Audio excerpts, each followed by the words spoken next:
This question comes from 3 investors in Israel, Lidar Zloof, Yossi Zloof, and Dan Gorfung. They want to know about the credit card industry. It says, how do you explain the rise in the average credit card interest rate in recent years compared to the federal funds rate? What are the forces that you think might keep it at or around current levels, and what are the forces that might drive it lower in the future? Well, that is not a subject that I'm, obviously it affects American Express to some degree. It affects the banks we own, but interest rates on credit cards respond to competition, obviously, to loss potential, which obviously has gone up significantly in the last few months, although it's gone down perhaps from some other periods you can pick in the past. But I don't really have much I can bring to the party on that question. We are not in the, well, that isn't true. Our furniture companies, a couple of them have their own credit card, although they do a lot of business on other people's credit cards. My general advice to people, I mean, we have an interest in credit cards, but people, I think people should avoid using credit cards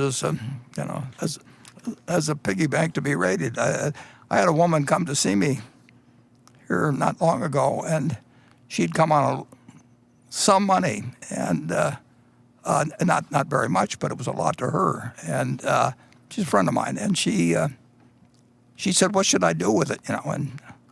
And I said, "Well, what do you owe on your credit card?" And she said, "Well, I owe X." And I said, "Well, what you should do," I don't know what interest rate she was paying, but I think, I think I asked her and she knew, and it was something like 18% or something. I said, "I don't know how to make 18%. I mean, if I owed any money at 18%, the first thing I do with any money I had would be to pay it off. It's going to be way better than any investment idea I've got." And that wasn't what she wanted to hear.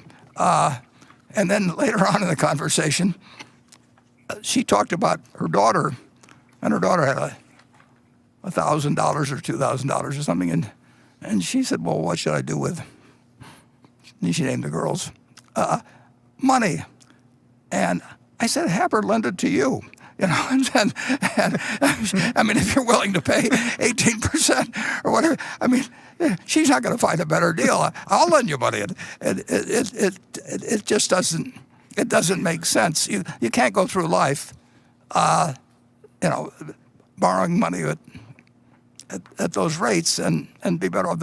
So I encourage everybody. It's contrary to my own or Berkshire's interests in certain cases, and the world is in love with credit cards. But I would suggest to anybody that the first thing they do in life is not only, they can get to something else later on, but don't be paying even 12% to anybody. I mean, it's pay that off, and if they're really a good credit and they don't want to do it, come and see me personally. I'll lend you the money at that rate. Greg, what do you tell your children? No, same advice. Excellent advice. No, I have 3 that carefully use their credit card. More, I would say, for not the. Obviously, people use it a lot more as they go into the digital world and e-commerce world, but then the goal has to be to repay it. It doesn't mean you, because you have to use it for those type of transactions, you run up the balance. But there's an incremental risk there now. It's a matter of convenience for some people, but I would have trouble if I were paying 12% for money or whatever it might be. It would not be a good thing. You won't see Berkshire paying that. Hey investors, Zach Guzman here. Are you interested in learning more about the markets and getting the latest financial news? Well, then click right here to subscribe to our Yahoo Finance YouTube channel. Get the latest up-to-the-minute market analysis, big interviews in the world of finance, and information on how to manage your money every day wherever you are.